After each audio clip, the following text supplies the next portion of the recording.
Gujarat number 1 engineering university Sankalchand Patil university.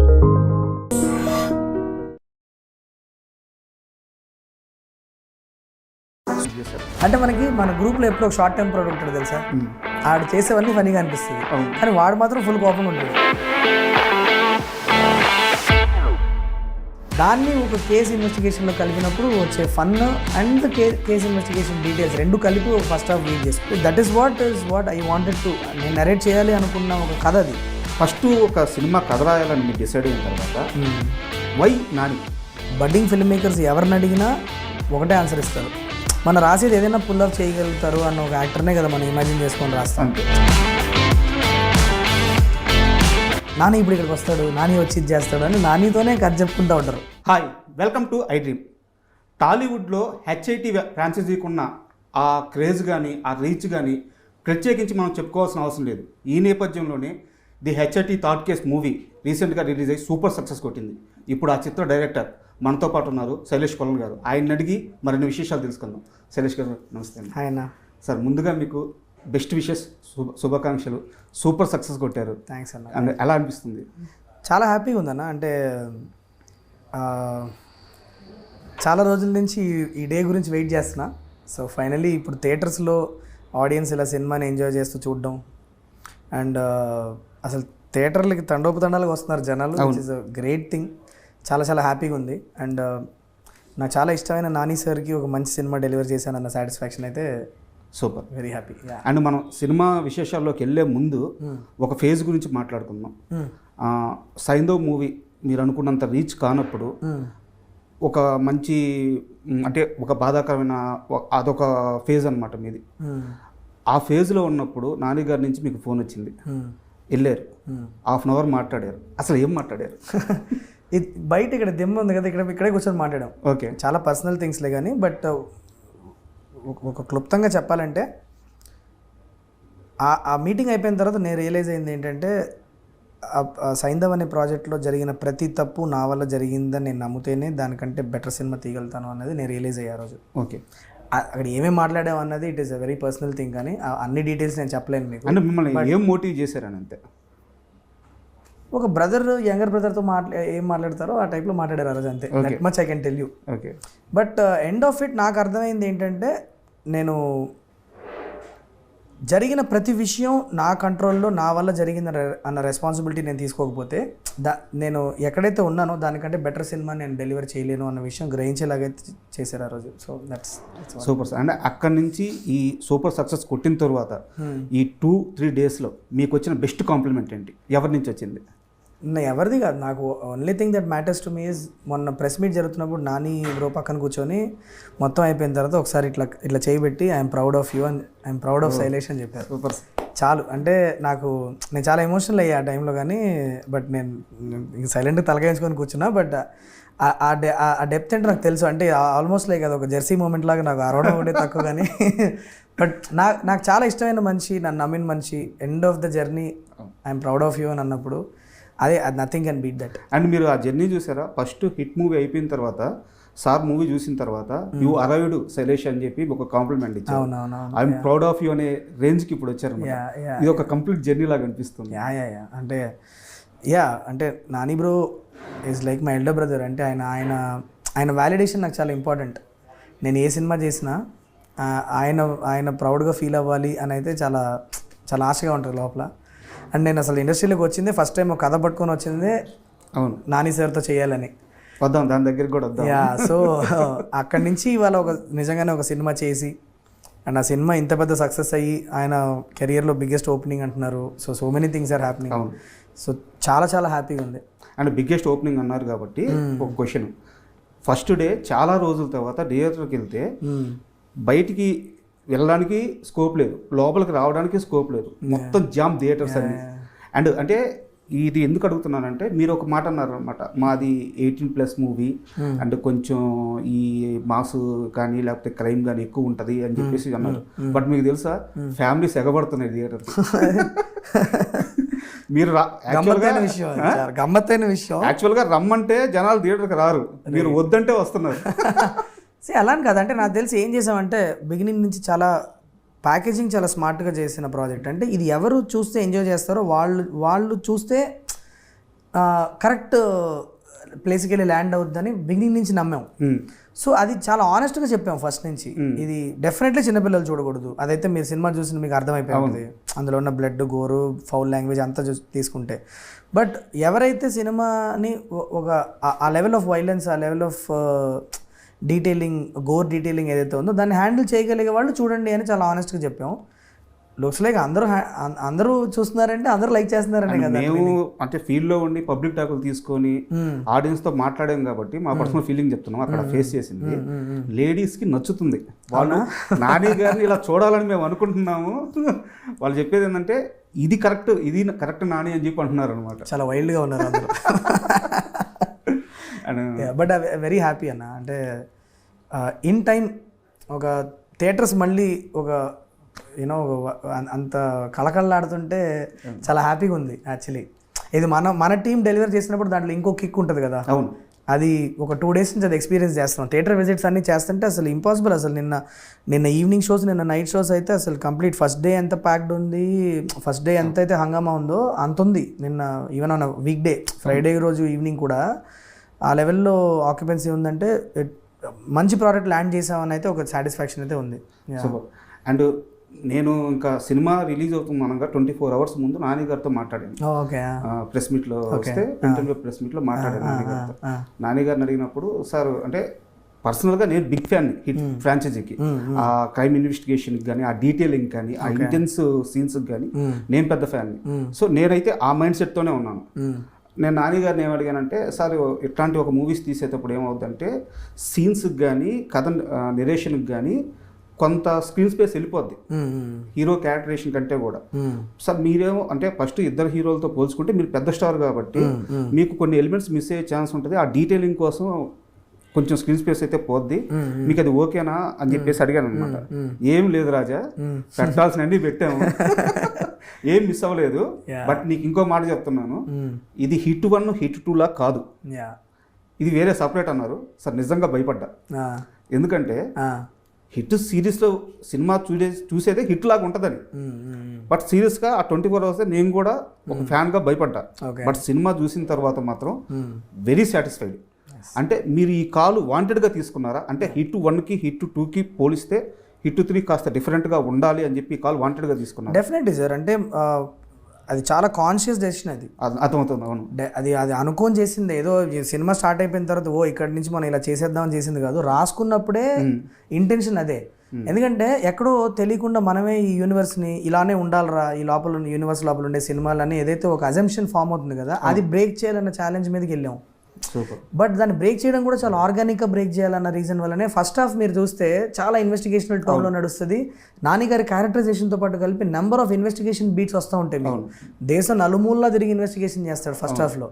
Until మీకు interval point దగ్గర ఏదైతే ఒక లొకేషన్ లోపలికి వెళ్ళే పాయింట్ దాకా అక్కడ దాకా చాలా ఆర్గానిక్గా మీకు ఒక ఇన్వెస్టిగేషన్ సినిమా నుంచి దాని ఒక సర్వైవల్ థ్రిల్లర్ లాగా సెకండ్ హాఫ్లో మారుస్తాం. కానీ సెకండ్ హాఫ్కి వెళ్ళేటప్పటికి మీకు what I wanted you to feel is ఒక గేర్ షిఫ్ట్ అయిందిరా సినిమాది, ఇది వేరే ప్లేస్కి వెళ్ళింది, అమ్మ ఇక్కడ నుంచి భలే ఉంది, మనకు అన్ని థియేటర్ మూమెంట్స్ సెకండ్ హాఫ్లో మీరు చూస్తే నిజంగా దాన్ని ఆ టైప్లో ప్యాక్ చేసింది చాలా ఇంటెన్షనల్గా చేసాం. అది ఇలానే నేను నెక్స్ట్ చేయబోయే హిట్ 4లో కూడా హిట్ 1 హిట్ 2 హిట్ 3 లాగా ఉండదు హిట్ 4.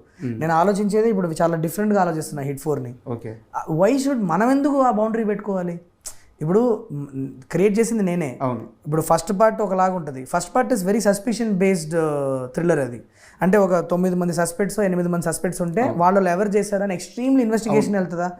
మీరు సెకండ్ పార్ట్కి వచ్చేటప్పుడు దాన్ని కొద్దిగా సీరియల్ కిల్లర్ వైబ్లోకి తీసుకెళ్ళాను నేను. దాంట్లో మీకు కొద్దిగా లార్జర్ దాన్ లైఫ్ నేచర్ ఉంటుంది, ఫైట్స్ కొద్దిగా లోపలికి వచ్చినాయి, ఇన్వెస్టిగేషన్ డీటెయిల్స్ వేరేలాగా ఉంటాయి, కొద్దిగా లార్జర్ దాన్ లైఫ్ ఇన్వెస్టిగేషన్ ఉంటుంది. థర్డ్ కేసుకి వచ్చేటప్పుడు వేరే మూడ్ పడుకున్నాను. ఫోర్త్ కేసుకి వెళ్ళేటప్పుడు కంప్లీట్లీ డిఫరెంట్ వెళ్దాం అనుకుంటున్నాను. నేను లిమిట్ అవ్వాలని అనుకోవట్లే యూనివర్స్ లోపల. అండ్ 1 2 3 4 అని చేస్తూ వెళ్తుంటే నాకు మోర్ అండ్ మోర్ పీపుల్ లోపలికి రావాలి. కానీ దీన్ని మనం ఏదో దాని మీద ఒక ట్యాగ్ వేసేసి దాన్ని ఇది ఇంతే రా, ఇంతే ఉంటుంది అని చెప్పి దాన్ని మనం మూలలో కూర్చోబెట్టద్దు అన్నది నా ఉద్దేశం. అంటే బ్రేక్ చేయాలన్న ఆలోచన చాలా గొప్ప సార్. అబ్సల్యూట్లీ. బట్ ఏంటంటే దాన్ని మ్యాచ్ చేయాలంటే చాలా కష్టం. అక్కడ మీరు సక్సెస్ అయ్యారు. అది అది తెలిసి నాకు రైటింగ్ నుంచి నాకు నాని సార్ ప్రొడక్షన్లో వాళ్ళు ఇచ్చిన టీం అవ్వచ్చు, నాని సార్ లాంటి amazing actors Srinidhi Shetty, Nani sir, మన విలన్ క్యారెక్టర్ వేసిన అందరూ నాకు కలిసి రావడం వల్ల నేను ఒక ఇంపాక్ట్ క్రియేట్ చేయగలిగాం as a team. Yeah. And movie చూసుకున్నట్టయితే మనకి హిట్ 1 కానీ హిట్ 2లో కానీ హీరోలందరికీ ఒక క్యారెక్టరేషన్ ఉంటుంది, బట్ అది లిమిటెడ్గా ఉంటుంది అనమాట. ఫస్ట్ మనకి విక్రమ్ క్యారెక్టర్ చూసుకుంటే ఇంటెన్స్ ఎక్కువ. కేడీ దగ్గరికి వచ్చేసరికి మనోడు కాస్త జోవియల్గా ఎటకారం మనిషి. ఇక్కడికి వచ్చేలేకే వెరీ హై ఎమోషన్ ఉండే మనిషి, బట్ అదే టైంలో అతని బిహేవియర్ వల్ల మనకి ఫన్ జనరేట్ అవుతుంది. సో ఈ క్యారెక్టరేషన్ రాసుకోవడానికి ఎలాంటి హోంవర్క్ చేశారు? అండ్ మోర్ ఓవర్ ఫస్ట్ హాఫ్లో సినిమాకి బిగ్గెస్ట్ అసెట్ ఆ క్యారెక్టరేషనే. అవునవును. అంటే మన గ్రూప్లో ఎప్పుడు ఒక షార్ట్ టెంపర్డ్ ఉంటాడు తెలుసా, ఆడు చేసేవన్నీ ఫనీగా అనిపిస్తుంది, కానీ వాడు మాత్రం ఫుల్ కోపంగా ఉంటాడు. అలా రియల్ లైఫ్లో కొంతమంది షార్ట్ టెంపర్డ్ పీపుల్ని చూసి సంబంధం లేకుండా అరిచేస్తూ ఉంటారు కొన్ని ప్లేసుల్లో. వాళ్ళకంటూ కొన్ని ఇన్సెక్యూరిటీస్ ఉంటాయి, వాటన్నింటినీ చాలా సీరియస్గా తీసుకొని బతికేస్తూ ఉంటారు లైఫ్. అలాంటి ఒక క్యారెక్టర్ని పెడితే చాలా ఫన్ జనరేట్ అవుద్ది అని ఒక ఇంటెన్షనల్గా రాసినదే.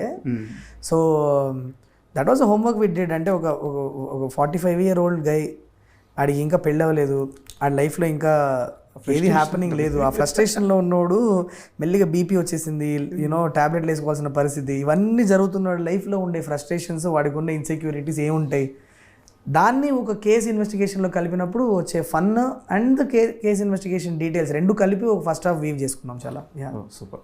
అండ్ విలన్ విషయానికి వస్తే సార్, అతని ఐడియాలజీ చాలా క్రూల్గా ఉంది, బట్ అతని క్యారెక్టరేషన్ మీరు ఎస్టాబ్లిష్ చేయలేదు. అతనికి ఒక బ్యాక్ స్టోరీ లేదు, ఒక ఐడియాలజీ మాత్రమే ఉంది. ఐడియాలజీ అంత క్రూరంగా ఉన్నప్పుడు మనం ఎందుకు బ్యాక్ స్టోరీ ఎస్టాబ్లిష్ చేయాలని చెప్పి వాంటెడ్గా ఆ డిసిషన్ తీసుకొని ఇలా డ్రైవ్ చేశారా, లేదంటే అసలు బ్యాక్ స్టోరీ పెట్టకూడదు, ఎందుకు పెట్టాల్సిన అవసరం ఉందనుకో? లేదు, నేను యాక్చువల్లీ బ్యాక్ స్టోరీ నేను చాలా ఇంటెన్షనల్గానే పెట్టలే ఈ సినిమాలో. ఎందుకంటే మనం చెప్పేదే 150 మంది 160 మంది సీరియల్ కిల్లర్లు కలిసి ఏదో చేస్తున్నారని చెప్తున్నాం. ఇప్పుడు ఎవరు బ్యాక్ స్టోరీ చెప్తారు? ప్రతి ఒక్కడికి ఒక రీజన్ ఉంటుంది అక్కడ. అలాంటప్పుడు నాకు అనిపించింది ఏంటంటే, వీళ్ళందరినీ కలిపే ఫిలాసఫీ గురించి మాట్లాడితే వాళ్ళు చేసే ఒక క్రూరమైన ఒక పనికి ఒక జస్టిఫికేషన్ దొరుకుతుందని నేను దాని మీద టైం స్పెండ్ చేశాను. నేను యాక్చువల్లీ చెప్పాలంటే ఆ తీసుకున్న 5-6 నిమిషాల్లో నేను విలన్ బ్యాక్ స్టోరీ కూడా చెప్పే అవకాశం నాకు ఉంది. కానీ ఎందుకు నేను ఆయన బ్యాక్ స్టోరీ చెప్పలేదంటే, అక్కడ ఉన్న వాళ్ళందరికీ ఉన్న ఒక కామన్ ఫిలాసఫీ ఏంటి, ఆ ఫిలాసఫీ గురించి మాట్లాడదాం అని చెప్పి. అందుకే ఆ విలన్ క్యారెక్టర్ చెప్తాడు, నీకు వేరే రీజన్, నాకు వేరే రీజన్, మనందరికి వేరే వేరే రీజన్, కానీ మనందరిని కలిపేది ఏంటి అని అన్నప్పుడు అసలు ఈ గ్రూప్ ఫిలాసఫీ ఏంటో మీకు అర్థం అవుద్ది. Towards end of the film మనం వాళ్ళ మోటివేషన్ ఏంటో కూడా మనం చెప్పాం. అవును, that is what I wanted to, నేను నరేట్ చేయాలి అనుకున్న ఒక కథ అది. సో నాకు ఈ సినిమాలో నాకు విలన్ బ్యాక్ స్టోరీ చెప్పడం వల్ల కథ మారదనిపించింది, మనం చేయబోయే ప్రొసీడింగ్స్ ఏవైతే ఉన్నాయో అవి మారవనిపించింది. మరి అలాంటప్పుడు నేను ఎందుకు కట్ చేసి మళ్ళీ వెనక్కి తీసుకెళ్ళి మీకు బ్యాక్ స్టోరీ చెప్పాలి? ఫ్లోకి డిస్టర్బెన్స్ కూడా అయ్యే ఛాన్సెస్ ఉన్నాయి. ఇప్పుడు మీరు అడుగుతున్నారు, బట్ చేసి నేను ఒక 5 నిమిషాలు పెడితే నా ఎమోషన్ ఇక్కడ ఉంది కదా, అక్కడికి ఎందుకు తీసుకెళ్తున్నావు అని అడిగే వాళ్ళు కూడా ఉంటారు. నాకు జెన్యున్గా యాజ్ అ రైటర్ నాకు అది అవసరం లేదు అనిపించింది కాబట్టి నేను దాని లోపలికి. నేను ఎందుకు అడిగానంటే, ఈ సోకాల్ రివ్యూస్ ఎవరైతే ఉన్నారో వాళ్ళు 2-3 దీన్ని కోట్ చేశారు. సో మేకర్స్ నుంచి నేను ఆ డిసిషన్ ఆడియన్స్కి ఇవ్వాలని చెప్పి అడిగాను క్వశ్చన్. రివ్యూస్ని అసలు పట్టించుకోవడమే మానేశాను నేను యాక్చువల్లీ. అండ్ మీ దృష్టిలో రివ్యూస్ పైన మీ అభిప్రాయం ఏంటి?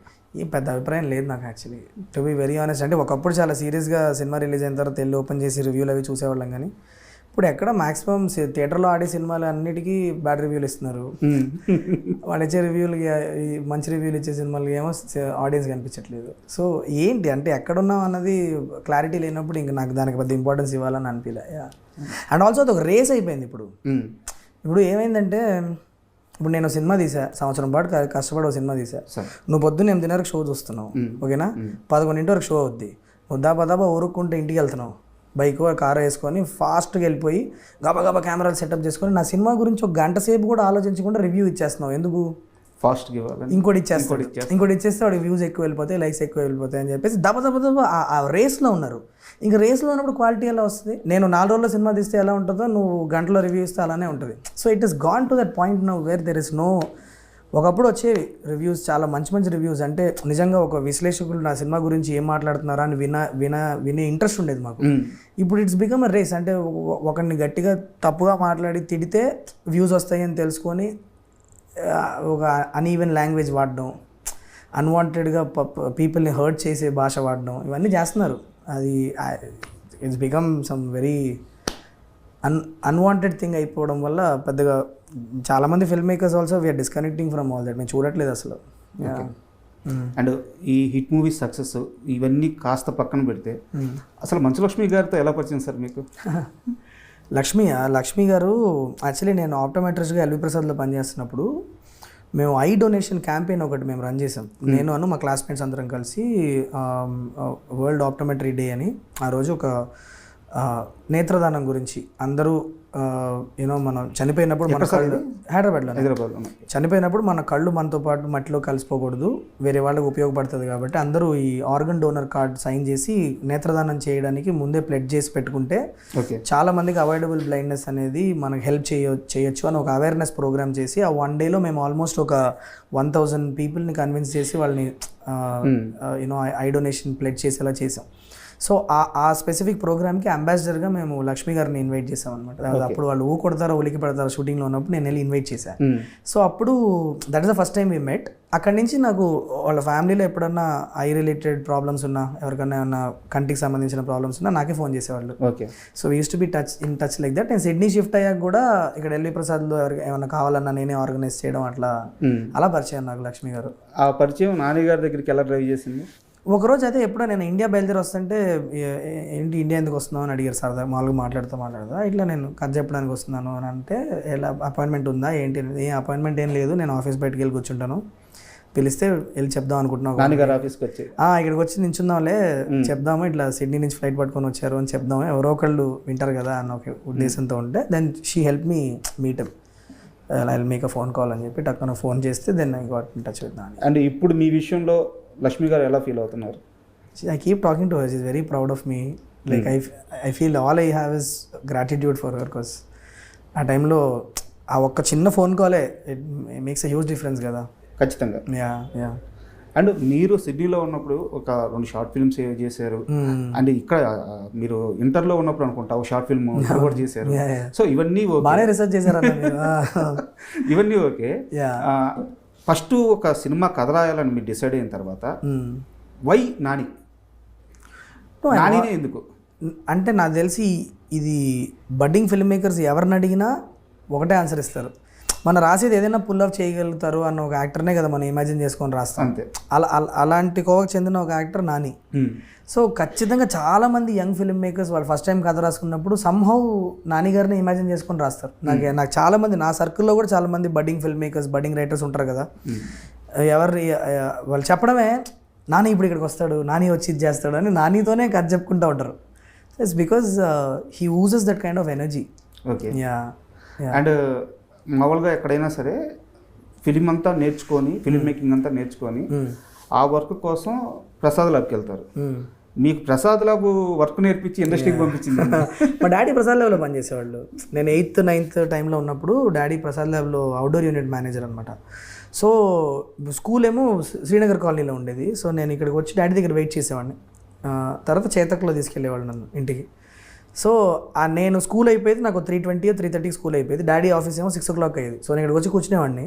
అరౌండ్ ఒక 2 hours ఉండేది మధ్యలో.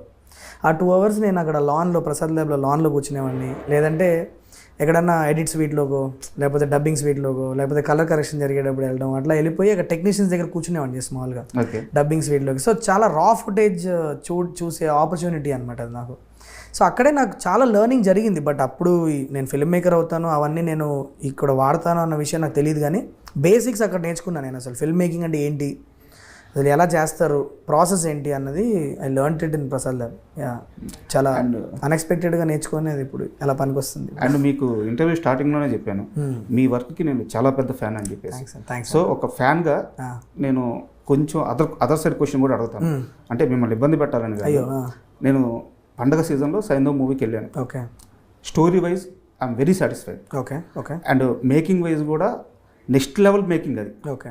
అంటే మీ హిట్ సిరీస్తో పోల్చుకుంటే కూడా మేకింగ్ వెరీ గుడ్. ఒక చిన్న డిసిషన్ నన్ను చాలా బాగా నిరాశకు గురి చేసింది. ఎవరి కోసం అయితే మూవీ అంతా డ్రైవ్ అవుతుందో, షో అంతా డ్రైవ్ అవుతుందో ఆ పాప చనిపోద్ది. తెలుగు సినిమాలో వెంకటేష్ గారు లాంటి ఒక కమర్షియల్ హీరోని పెట్టుకొని ఏ పర్పస్ కోసం అయితే ఫైట్ చేస్తారో ఆ పర్పస్కి జస్టిఫికేషన్ లేకపోతే సినిమాకి మైనస్ అవ్వద్ది అనే ఆ థాట్ ఎందుకు రాలేదు? అంటే నేను కరెక్ట్ అని అనట్లేదు, ఆ విధమైన ఆలోచన ఏమైనా చేశారా అప్పుడు? లేదు, చాలా పెద్ద డిస్కషనే జరిగింది దీని మీద. బట్ నేను చాలా అడమెంట్గా ఉన్నా ఆ టైంలో. ఏంటంటే నాకు హీరో అనేవాడు నా థాట్ చెప్తున్నా, అది ఆబ్వియస్లీ అది ల్యాండ్ అవ్వలేదు కాబట్టి సినిమా వర్క్ అవ్వలేదు అని అనుకుంటే సారీ నేను ఇవన్నీ ఎత్తినందుకు పర్ల దాంట్లో ఉంది, నా సినిమానే కదా అది. సో నా స్ట్రాంగ్ ఆర్గ్యుమెంట్ ఏముండిందంటే that's what makes him a bigger hero. అంటే తన సొంత పాపని కాపాడుకోలేకపోయినా కూడా అదే ప్రాబ్లం ఉన్న ఊర్లో ఉన్న ప్రతి బిడ్డని కాపాడగలిగిన ఒక హీరో అయితే ఒక సాక్రిఫైస్ చేసి కూడా to stand out as a hero would be a great heroic moment అని అనుకున్నాను నేను. బట్ అది ఎక్కడో నాకు తెలుసు lot of people appreciated me also for that. కొంతమందికి నచ్చలేదు, కొంతమందికి నచ్చింది కూడా ఆ concept. Somewhere majority of the పీపుల్కి నచ్చలేదు, ల్యాండ్ అవ్వలేదు, వెళ్ళేది. అది ప్రతి రైటర్కి ప్రతి డైరెక్టర్కి ఒక్కొక్కసారి మిస్ఫైర్ అవుతుంది. అదే ఒక థాట్ స్ట్రాంగ్గా నమ్మి డెఫినెట్లీ నేను చాలా మంది నాకు చెప్పే ఒక విషయం ఏంటంటే నేను తప్పు చేసినా రైట్ చేసినా చాలా కాన్ఫిడెంట్గా చేస్తా. అది నా స్ట్రెంగ్త్ అని చెప్తారు. చాలా నేను జంకను. నాకు కరెక్ట్ అనిపిస్తే నాకు ఆ పాయింట్ ఆఫ్ టైంలో నాకు ఆ కథ కరెక్ట్ అని అనిపించింది. ఇవాళ కూడా ఐ స్టాండ్ బై దట్. నాకు ఆ పాయింట్ ఆఫ్ టైంలో ఆ కథకు అదే కరెక్ట్ అనిపించింది, అందుకే చేశా, కాన్ఫిడెంట్గా చేశా. అది తప్పైంది, అందుకే కాన్ఫిడెంట్గా రెస్పాన్సిబిలిటీ కూడా నేనే తీసుకున్నాను. ఇట్ ఈస్ నో బడీస్, అందులో ఎవరి ప్రమేయం లేదు. సైంధవ్ అనే సినిమాలో జరిగిన ప్రతి విషయం శైలేష్ అన్న ఒక వ్యక్తి డెసిషన్ తీసుకుంటేనే జరిగింది. కాబట్టి it is my baby, it is my responsibility. అది నేను చాలా క్లియర్గా ఉన్న విషయంలో. అండ్ సైంధవ్ తరువాత అంటే అప్పట్లో అయితే మాకు న్యూస్ వచ్చింది, ఈవెన్ నేను కూడా రాసినట్టు నాకు గుర్తు, నాగార్జున గారితో ఒక మూవీ అవ్వాలి సైంధవ్ తర్వాత, ఆ తర్వాత హిట్ 3 అని చెప్పేసి ఒక టాపిక్. అసలు నాగార్జున గారిని అసలు యాక్చువల్లీ నేను కలవాలా. వేరే హీరోతో ఎవరన్నా ప్రాజెక్ట్ ఉండిందా సైంధవ్ తర్వాత? ఒక ప్రాజెక్ట్ అసలు యాక్చువల్లీ వాజ్ జస్ట్ రైటింగ్. నేను ఓన్లీ రైటింగ్ స్పీడ్. ఒక ఇంటర్వ్యూలో మీరు కూడా చెప్పారు సైంధవ్ అప్పుడు సైంధవ్ రిలీజ్ అవ్వలేదు, సైంధవ్ వర్క్ లో ఉన్నారు, ఒక ఇంటర్వ్యూకి వచ్చారు. సైంధవ్ తర్వాత వేరే ప్రాజెక్ట్ ఉంది, దాని తర్వాత హిట్ 3కి వెళ్తానని. సైంధవ్ తర్వాత హిట్ 3 ఇప్పుడు అప్పుడే అవుతుందని నేను అసలు ఎప్పుడు ఎక్స్పెక్ట్ చేయలేదు. నాన్నగారు కూడా చెప్పారు, చాలా అన్ఎక్స్పెక్టెడ్ గా మాకు స్టార్ట్ అయిన ప్రాజెక్ట్ హిట్ 3 అనేది. Somehow the stars align for మీ. అన్నీ కలిసి వచ్చి నా కరెక్ట్ టైంకి నాని సార్ ఫిల్మోగ్రఫీలో ఒక 7-8 మంత్ గ్యాప్ దొరకడం, అదే టైంకి నా దగ్గర కథ రెడీగా ఉండడం, and there is a production that is readily available to do the film and all that. కాబట్టి నాకు కలిసి suddenly everything align for me and I got into Hit 3. Hit 3 was never suppose to happen immediately. But నాకు వేరే ఒక 2-3 projects అనుకున్నా సైంధవ్ తర్వాత. But because how Saindhav ఎక్కడైతే land అయిందో దాని తర్వాత నేను కూడా ఒకసారి మొత్తం రియలైజ్ చేసుకుందాం. ఇప్పుడు how do I approach my career అన్న క్లారిటీ అప్పుడు నాకు కూడా లేదు. సో నేను ఒక 3-4 months అందరినీ అసలు వదిలేయమని చెప్పాను. నేను సైలెంట్గా ఒక ఆఫీస్ వేసుకొని నా పాటికి నేను రాసుకుంటూ కూర్చున్నా. And I was bringing back discipline in to my life. I was trying to ఆ లో ఫేస్ నుంచి మళ్ళీ స్టార్ట్ పర్ఫార్మింగ్ ఫేస్కి వెళ్ళాలంటే కొన్ని జరగాలి. ఆ ఎనర్జీ పొందే ప్రాసెస్లోకి వెళ్ళిపోయాను నేను అప్పుడు. దాని మధ్యలో నాకు హిట్ 3 అన్న ఆపర్చునిటీ దొరకడంతో టక్మని ఇంకొక ఎనర్జీతో వెళ్ళి చేశాను. అండ్ వేరే విషయానికి వస్తే రమ్యకృష్ణ గారు అంటే మామూలుగా చాలా మంది హ్యూజ్ ఫ్యాన్స్ ఉంటారు అనమాట. జస్ట్ ఆమెను ఒకసారి చూస్తే చాలు అని చెప్పేసి మీరు ఏకంగా వెళ్ళి కిస్ చేసేసారంట. సార్ నేను చిన్న పిల్లోడు సార్ అప్పుడు. మీరు అంత బ్లంట్గా క్వశ్చన్ అడిగితే చాలా దరిద్రంగా ఉంటుంది. No but it was when I was in my that was 3rd standard అనుకుంటా, 2nd standard 3rd standardలో ఉన్నాను అప్పుడు. అమ్మోర్ సినిమా రిలీజ్ అయినప్పుడు కోటి రామకృష్ణ గారు దగ్గర మా డాడీ పనిచేసేవాళ్ళు. సో అప్పుడు ప్రివ్యూ షోస్ జరుగుతున్నప్పుడు అలా ఒక చాలా క్యూట్ మూమెంట్ అది. అప్పుడే మేడంని ఫస్ట్ టైం చూశాను, ఇంతే ఉన్నా నేను అప్పుడు. ఆవిడ మోకాల దాకా ఉన్నా, వెళ్ళి చున్నీ మెల్లిగిలేలో పట్టుకుంటే ఇట్లా కిందకి వచ్చి హాయ్ అని చెప్తే నాకు చాలా నచ్చింది అని చెప్పేసి I pecked her on the cheek and I ran back to my dad. చిన్న పిల్లడు అన్నప్పుడు. ఇప్పుడు మా బాబు ఎంత ఉన్నాడు, 4 years కదా, వాడికంటే కొద్దిగా పెద్ద అంతే. ఓకే. అండ్ అంటే ఇప్పుడు మీరు తీస్తున్న సినిమాలు అంటే ఒక సైకోపాత్ కిల్లర్స్ కానీ లేకుంటే ఈ క్రైమ్ బేస్డ్ కానీ ఈ సినిమాలకి మీ మెంటల్ బిహేవియర్కి అంటే చాలామంది ఏమనుకుంటారంటే శైలేష్ కోలంలో ఒక రకమైన ఫ్యాంటసీ థాట్స్ ఉన్నాయి, అందువల్ల ఇలాంటి అవుట్పుట్ వస్తుంది అని చెప్పి అంటారు. పర్సనల్గా శైలేష్ కోలను ఎలాంటి వ్యక్తి అంటే ఏం చెప్తారు? అంటే ఇప్పుడు ఒక గ్యాంగ్లో సమయం సందర్భం లేకుండా కుళ్ళు జోకులు వేసుకుంటూ అందరూ నవ్వించడానికి ట్రై చేస్తూ ఉంటాడు కదా, అదే నేను. ఓకే. మా బ్యాచ్లో అడిగితే చెప్తారు చాలామంది. అంటే నాకు ఇక్కడ ఆబ్వియస్లీ ఇండస్ట్రీలో నేను ఎక్కువ మందిని కలవను, కానీ నాది మొత్తం ఆప్టోమెట్రీ సర్కిల్లో నా మొత్తం బ్యాచ్ అంతా అందరు డాక్టర్స్ ఆప్టోమెట్రీ బ్యాచ్లో ఎక్కువ తిరుగుతూ ఉంటాను నేను. సో నా బ్యాచ్లో ఒక మోస్ట్ నొటోరియస్లీ ఫనీ గై బట్ మాకేమో ఇలాంటి సినిమాలు చూపిస్తున్నారు. సినిమాలు అలాంటివి వస్తున్నాయి బికాజ్ నేను చూస్ చేసుకున్న యూనివర్స్ అలాంటిది, కానీ but I'm not like that. Actually చాలా జోవియల్గా చాలా గూఫీగా తిరుగుతుండే మనిషిని నేను. యాక్చువల్లీ నన్ను ఎవరు సీరియస్ తీసుకోరు రియల్ లైఫ్లో, నా ఫ్రెండ్స్ అయితే చెప్తారు.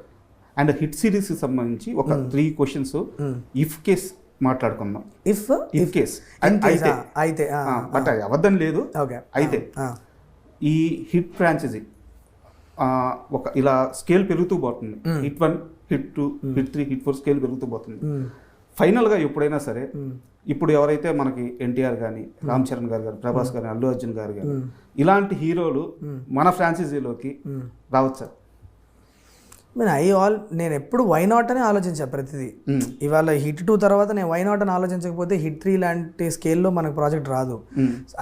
I'm open to all options. But ఇప్పుడు ప్రస్తుతానికి ఏంటంటే అసలు నా మైండ్ 4 ఎటువైపు వెళ్తుంది, 4 తర్వాత 5 ఎటు వెళ్తుంది అన్నది అసలు నేను ఇప్పుడు ఆర్గానిక్గా ఆ ఫ్లోలో వెళ్ళిపోతున్నా, కానీ వీళ్ళని తీసుకురావాలి కాబట్టి వీళ్ళకి ఒక కథ రాయాలి అన్న ఆలోచనలోనే లేను. బట్ స్టోరీ డ్రైవ్ అయితే మాత్రం అబ్సల్యూట్లీ మనకి ఇప్పుడు ఆ రేంజ్ ఆఫ్ స్కేల్కి వెళ్తుంది. అలాంటి ఒక హీరో వస్తే నాకు అంత రీచ్, అలాంటి ఒక స్కేల్లో సినిమా తీయాలంటే definitely will approach those kind of stars. But అది ఎటు వెళ్తుంది అన్న క్లారిటీ అనేది at this point in time we don't have it. Okay. And ఇప్పుడు మనకి చాలా ఫ్రాంచైజీలు వచ్చినాయి. బట్ మీరు స్టార్ట్ చేసినప్పుడు తెలుగులో మీదే ఫస్ట్. తర్వాత ఇప్పుడు మనకి ప్రశాంత్ వర్మ గారిది వచ్చింది, మన శేషి గారిది ఉంది, గూఢాచారి ఉంది. అలాగే మనం తమిళ్లో చూసుకున్నట్టయితే తమిళ్లో కూడా కొన్ని ఈ విక్రమ్ మూవీస్ అయితే ఈ ఫ్రాంచైజీ ఉంది, ప్రశాంత్ నీల్ గారి ఫ్రాంచైజీ ఉంది. మన హిట్ ఫ్రాంచైజీ ఎవరితో అన్న ఒక్క సినిమాకి కొలాబరేట్ అవ్వాలి అంటే మీరు ఏ ఫ్రాంచైజీతో కొలాబరేట్ అయ్యి ఒక మూవీ తీస్తారు ఒక్క మూవీకి? ఓకే. నో యాక్చువల్లీ ఫ్రాంచైజీ అని కాదు, కానీ నాకు చాలా ఇంట్రెస్టింగ్ది ఒకసారి స్వరూప్ చెప్పాడు నాకు. ఓకే. అంటే అది it's been a long time, కానీ ఆర్ఎస్జే స్వరూప్ తెలుసు కదా, ఏజెంట్ సాయి శ్రీనివాస్ శాస్త్రి గారు. సడన్గా ఒక ఐడియా అనుకున్నా ఒక రోజు కూర్చొని, ఏజెంట్ సాయి శ్రీనివాస్ శాస్త్రి హిట్ యూనివర్స్లోకి వస్తే ఎలా ఉంటుంది అని. Sounded very interesting. మ్యాచ్ అవుతుంది. I feel in fact I feel it is very interesting crossover can happen between Tillu and Hit Universe also. Okay. If you imagine a comp like that, possibilities are endless. కానీ నేను ఇప్పుడు ప్రస్తుతానికి funny జోన్లో చెప్తున్నా, but lot can happen if you really look in to it. And ఇప్పుడు hit series అయితే వెళ్తూ ఉంటుంది. అండ్ ఆల్రెడీ అయిపోయిన హిట్ 1 కానీ హిట్ 2 కానీ వీళ్ళతో మళ్ళీ విడిగా మూవీ అంటే ఈ యూనివర్స్ని డ్రైవ్ చేయడానికి స్టోరీ నేరేషన్ అయితే అవసరం అవుద్ది. సో విశ్వక్ గారితో మళ్ళీ ఇంకో సినిమా కానీ, కేడీ గారితో కానీ ఒక సినిమా కానీ, లేదా అందరినీ కలిపి ఒక సినిమా ఎలాగో ఉంటుంది. కరెక్ట్. ఆల్రెడీ అయిపోయిన ఈ ముగ్గురుతో మళ్ళీ ఒక విడి సినిమా ఉండే ఛాన్స్ ఉందా? విడి సినిమా ఉండే ఛాన్స్ అయితే I'm not looking at it like that. Okay. ఇక్కడ 4th కేస్ తర్వాత వచ్చే సబ్జెక్ట్స్ అన్నీ కూడా నేను మోస్ట్లీ క్రాస్ ఓవర్స్, ఒక చిన్న యూనో ఆ టైప్ ఆఫ్ జోన్లోనే అనుకుంటున్నాము. బట్ ఒక స్ట్రాంగ్ క్యారెక్టరైజేషన్తో పాటు ఒక స్ట్రాంగ్ పర్పస్తో వస్తాయి ఈ characters into what ever story మనం అనుకున్న కథ ఏదైతే ఉందో, చాలా స్ట్రాంగ్ పర్పస్, ఒక చాలా స్ట్రాంగ్ ఎపిసోడ్, ఆ టైప్ ఆఫ్ అప్రోచ్లో వెళ్దాం అని అనుకుంటున్నాం.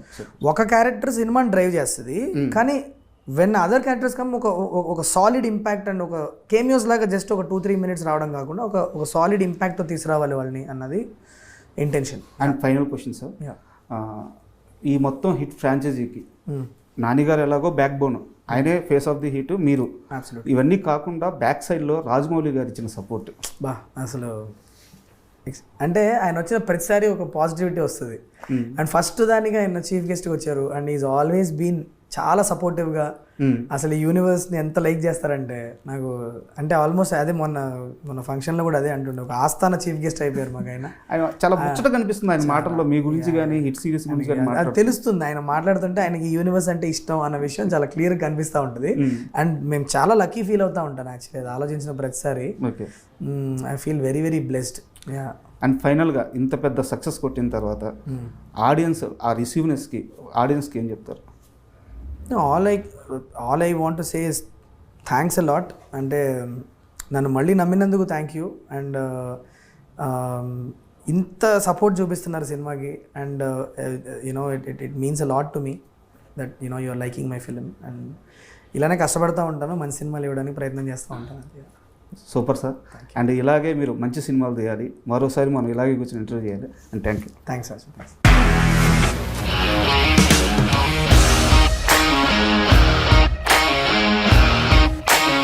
ఇండస్ట్రీలో కమిట్మెంట్ ఇష్యూస్ వస్తే నీకు కూడా వచ్చినట్టు. మార్నింగ్ తీసుకెళ్ళాడంటే కొట్టి పడేస్తాడు.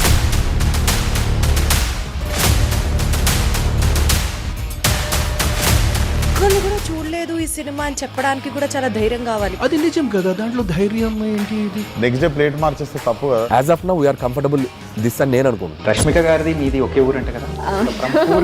నీకు కోపం వచ్చిందంటే బాగా తిట్టేత్తరా? తిట్టేద్దామండి. నిజంగా గేమ్ ని ఎలా చేంజ్ చేయగలిగారు? ఏపీఎస్ఎఫ్సి వాళ్ళకి 6 నెలల్లో నేను 6 లక్షలు కట్టా. బిజినెస్ చేయాలనుకుంటే it is as difficult as riding a tiger.